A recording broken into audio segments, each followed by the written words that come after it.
Ja, Atli. Stór sigur, þannig séð, mótið sterkuliði Stjörnuna hérna í dag. Já. Hvernig eru svona fyrstu tilfinningar eftir að titillinn í höfn? Þetta bara geggjað sko að vinna undefeated Stjörnuna. Og bara við erum þetta búin að vera markmið okkar frá byrjun seasonins að vinna Íslandsmeistarana. Búin að spila við á tvisvar og tapaði bæði skiptum, og það hefur ekki verið stórt í annað þeirra. Já. Hverju breyttuð fyrir leikinn í dag? Við bara vorum aggressífir og vorum bara trúum okkur alla, bara treyst og hvort aðra.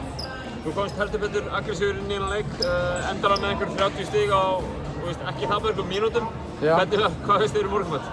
Ég fékk mig grískökur með bönunum og músli. Viltu þakka grísku jógúrtinni fyrir þessa frammistöðu? Já, það gefur mann kraftana sko. Hvað farið vantilega bara inn í restina af tímabilinu, lítið vantilega bara svolítið upp og ekki hræddir við Stjörnuna þó séðan í efsta sætinu? Nei, eftir að við unnum það, þá erum við með allt traustið okkar sko. Bara sjálfstraustið í 100 sko. Til hamingju aftur Atli og gangi ykkur vel með restina af tímabilinu. Takk fyrir!